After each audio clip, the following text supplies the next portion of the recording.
In the near future, the economic situation has struggled to the point that only 20% of the citizens are employed and the rest of the population are rotting in poverty. Eventually the government decides to build a wall in the middle of the city, so now the jobless live outside of it in an area known as the zone, and the actives live in the prosperous city behind the wall.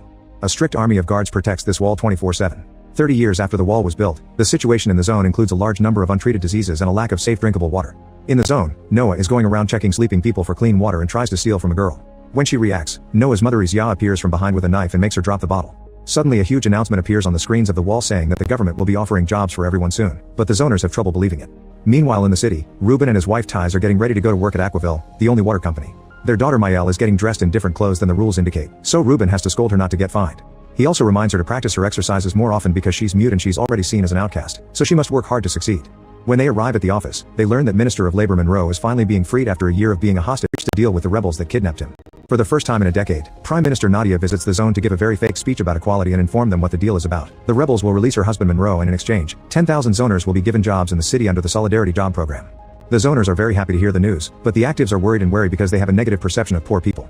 After the announcement is over, Minister Monroe is released by the rebels and the guards take him to reunite with Nadia, who asks him in a whisper to announce he was treated well. Monroe tells everyone he's fine, but once he leaves with Nadia in their car, it's revealed he's missing 2 fingers. He's surprised that Nadia accepted the deal because she hates zoners, but she had to because Monroe's kidnapping caused an international scandal and the World Bank would stop lending them money if they kept ignoring the situation. At home, Monroe is given new fingers, and his daughter Zoe tells him he will answer questions later because right now his stress will distort his answers. Meanwhile, Noah goes to class with Mr. Robinson, who worries that some of his students may be drinking too much Cytoscut, an illegal substance some addicts use to replace the lack of water. Robinson teaches them the origins of the current system and says people shouldn't have to work in order to exist and be someone.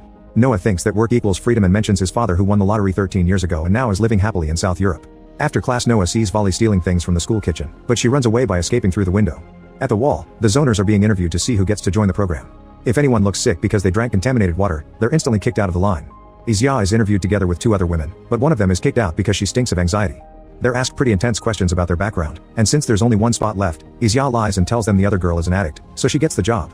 Before they're able to enter the city, they're given a code tattoo on their wrists. At Aquaville, Tiz is making mistakes in her work, which has earned her 6 warnings already.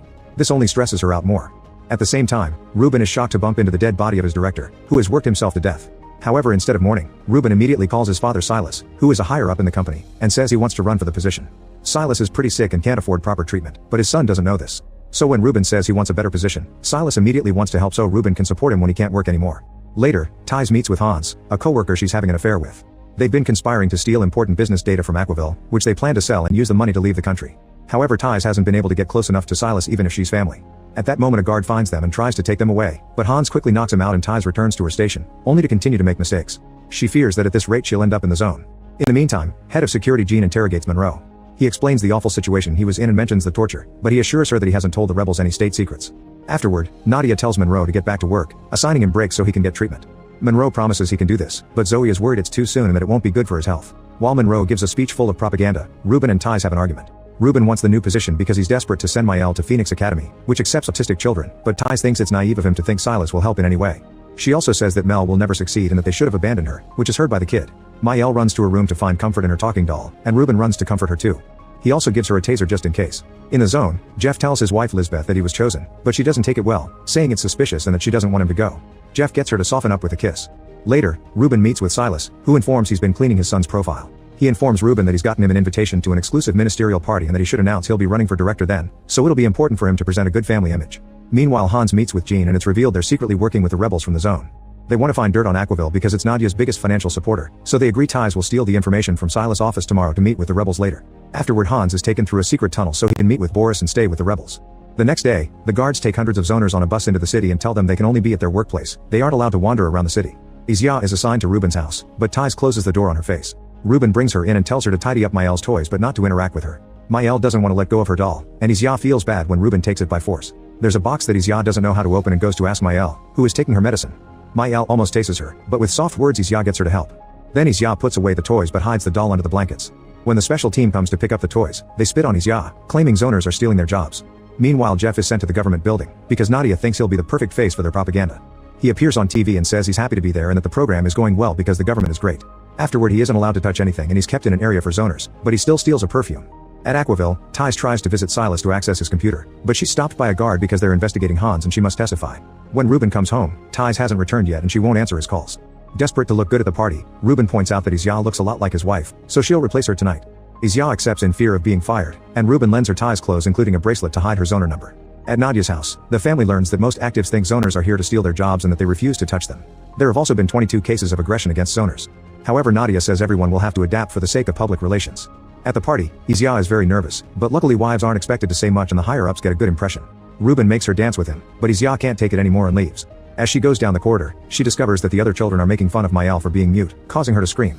Suddenly Silas shows up and takes her away. When the family reunites, Silas reveals he knows Ty's has been replaced and scolds Ruben for his weak family. When the Zoners go home, Lisbeth thanks Jeff for the perfume with some naughty action. Isya shows Noah the money she's made and they hide in a secret box with their savings. Meanwhile, Ty's is finally freed and goes to meet with Hans, only to find Jean instead.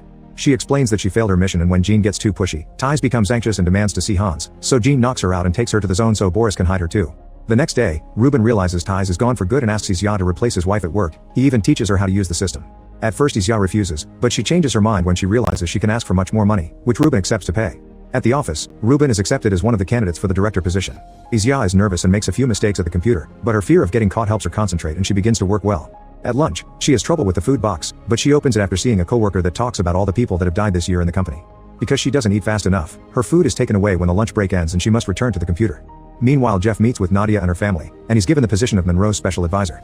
They want him to help make the program a success and diffuse the current tension in the city, so they quickly put him on TV. Monroe is nice in front of the cameras, but when they're left alone, he snaps at Jeff and almost chokes him, only to be interrupted by Zoe. Later over dinner, Zoe tries to tell Nadia how bad Monroe's mental health is, but Nadia tells her to shut up or she'll fire her. In the zone, Noah is helping Robinson with some old newspapers and finds an article about the lottery winner that makes him realize Isya has been lying about his father. Upset, he wanders around and is tripped by Vali, who notices his mood and invites him to have cytoscut with her. However, the substance makes Noah sick. In the rebels' hideout, Hans goes to check on Ty's and confesses he's been using her to get access to Silas because he believes in Zoners' rights. Ty's thinks Zoners deserve to be here, so Hans leaves her in the cell. Afterward, Ty's is given 2 bottles of water, and she must guess which one wasn't poisoned. Later in the afternoon, Isya is taken by a guard because an employee identified her as a friend of Hans, who is still being investigated. Luckily, Jean is there and uses her power to free her, misdirecting the attention toward other women. When Isya leaves work, Jean follows her to know what's going on and immediately calls Boris to tell him of the replacement. They agree they'll try to get Isya to help them too. Once Isya gets home, she notices Noah is missing and starts looking for him everywhere, only to bump into Boris. It's revealed he's Noah's father and he abandoned the family to become a rebel. He asks Isya for her help, but she refuses to get involved. Moments later, Isya learns that Noah is at Robinson's home, and the teacher manages to make a broth that helps Noah throw out the cytoscut to feel better. Afterward, Isya tells Robinson that she's replacing Ty's and that she'll use the money to leave the zone with Noah. Then Isya goes home only to discover the rebels stole her savings. Meanwhile, Ruben is called urgently to check on Silas, who hasn't been feeling well. He finally learns about his illness and is devastated to learn his father doesn't believe in him, he's just using him.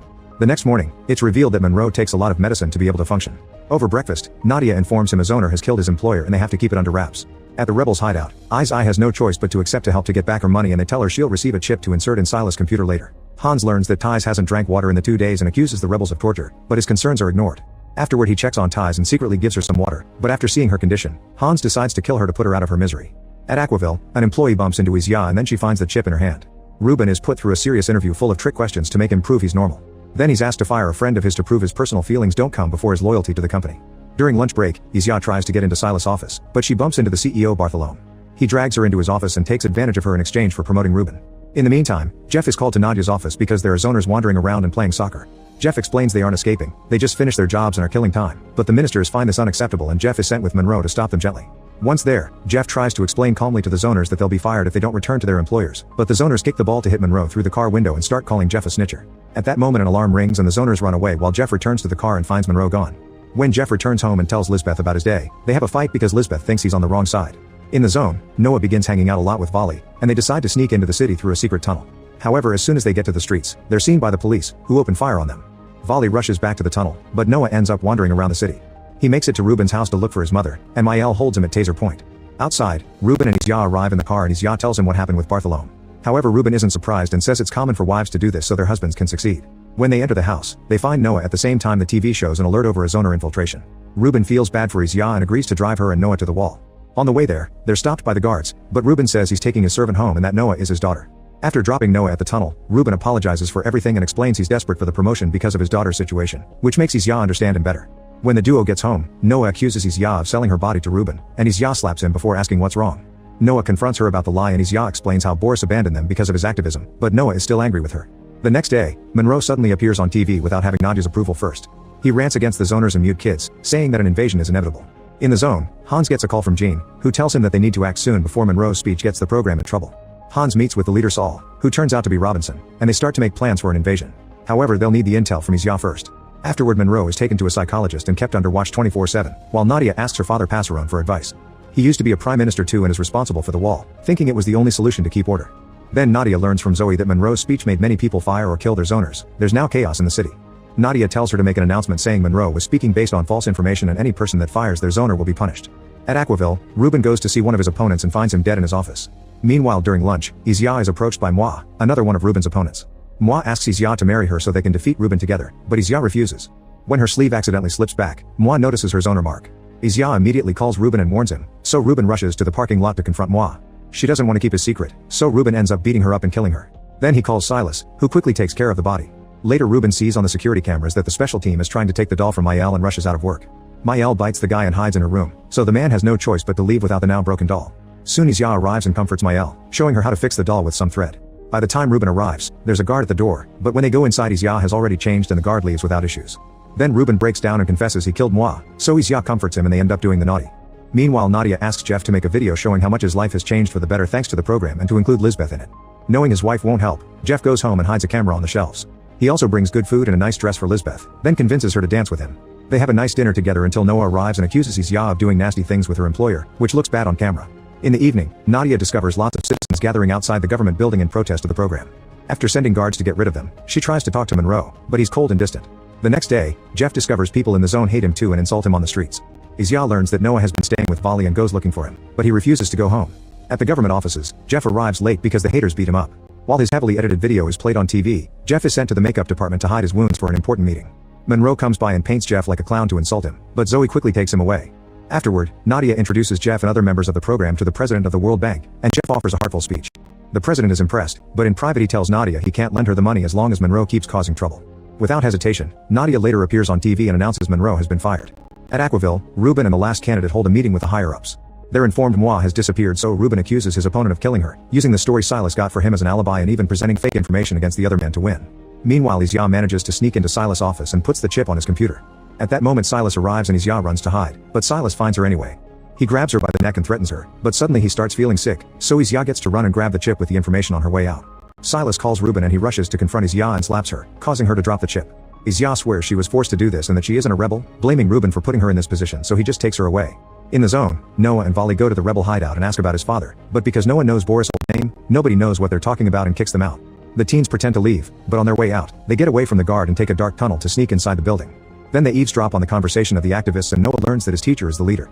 Sometime later, Nadia goes to see Monroe, explaining she had no choice but to fire him to get the money from the bank, which has been approved now. An angry Monroe then reveals that he lied to Jean and that he actually did tell the rebels all their secrets. It turns out Aquaville has been looting the water in zone on purpose with Monroe's blessings to profit by selling water. The activists just need a group to attack, and that's the file Isya goes to get. Nadia discusses this with Zoe to get an idea. Meanwhile, Jeff goes home and tells Lisbeth they've been given the chance to live permanently in the city. However, Lisbeth refuses and is arguing during which revealed Lisbeth used to be an activist too. In the end, he moves to the city alone, and in his new apartment, the first thing he does is have a shower to enjoy the clean water. Outside in the city, activist pamphlets are starting to appear on the streets. At Ruben's home, Isya overhears him talking to Silas, who thinks his son should kill Isya, but Ruben defends her. Then he volunteers to take Isya to the wall, and Silas uses the chance to make a call. During the ride, Ruben offers Isya to become his wife permanently, but she refuses, so Ruben arranges to make it look like she was fired instead. When Isya crosses the wall, Silas' men capture her and she's humiliated to make her talk. Isya tells them about the chip she lost, and Silas thinks he can use her to capture the rebels.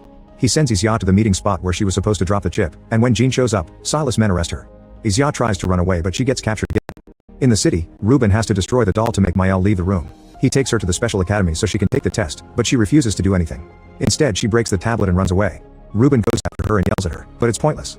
Back to Jeff, he finishes recording a new speech and goes look for Monroe to show him, only to find the minister dead in the pool. At that moment, Zoe shows up and kills Jeff with a shot, which is part of the plan.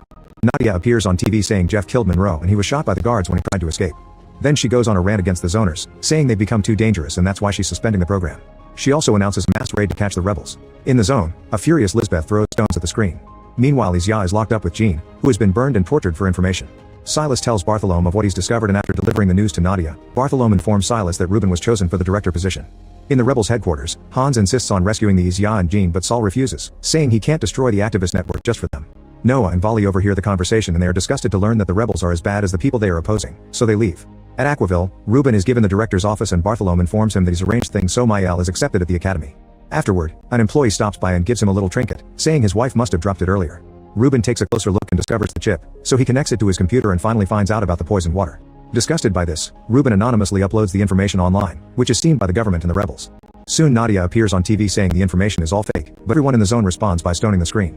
Ruben goes home to take Maëlle, telling her they'll find Izya and escape together. When they cross the wall, they're attacked by Vali, but they let him go when he says he wants to see Izya. Noah explains what happened and suddenly they hear a bomb outside, so Ruben tells the teens to hide with Maëlle while he goes to rescue Izya, taking Vali's taser with him. Moments later, the rebels finally launch an invasion from multiple fronts and Nadia's defense plans aren't enough because it's not only zoners. Many people from the city have left their jobs and are supporting the cause as well. Saul wants to take over the TV first, but Boris takes Hans and a few others to attack the guards and demand information about Izya. Meanwhile, Ruben corners Silas at the office and hits him until Silas agrees to take him to Izya. On their way out, they're seen by another employee right before the TV announces Ruben is a wanted man because the IT team tracked the leak to his computer. Soon they're surrounded by armed guards, so Ruben is arrested and locked up with Izya. In just a few hours, the wall finally comes down and thousands of zoners enter the city. A bomb explodes near Zoe's car and the guards have to evacuate her. Near the wall, the teens and Maëlle are scared of all the violence and run to hide in an empty apartment. Noah has a wound on his shoulder and Maëlle decides they should make a blood pact, promising to stick together until the end. At the minister's residence, Zoe finds her mother on the roof watching the fall of the wall and blames her for everything. Zoe refuses to leave the city and swears she will testify against Nadia to see her fall as well. In the meantime, the guards get orders to kill the prisoners. Ruben is immediately shot, but before Izya is hurt too, Boris shows up and kills the guard first. Then the rebels take Izya and Ruben to safety. At the same time, Saul and his men find Nadia, and they kill her behind closed doors. Afterwards, Zoe approaches Saul and offers his experience to help him manage the country. 3 days pass and the TV announces that Nadia self-deleted, marking the beginning of a new era. Hans is devastated to discover Jean died and tells his men to identify all the bodies because he doesn't want any brave warrior to die anonymously. Lisbeth uses the new holes on the wall to go to the city and get Jeff's ashes, wanting to honor him. Ruben recovers in hospital and Maëlle looks over him while Izya reunites with Noah. Boris comes by to check on them and Izya forces him to confess the truth to Noah, but things are just awkward between them. When Ruben is feeling better, Izya tells him she accepts to be his wife. Noah likes the idea and invites Vali to come with them, but she turns him down. Later at a press conference, Saul finally announces the end of the old system and the beginning of a new equal one. Afterward, he goes to see Passerone, who hasn't been well since Nadia's death. It's then revealed that Saul is Passerone's son and he was thrown out of the city because he didn't approve of his father's system.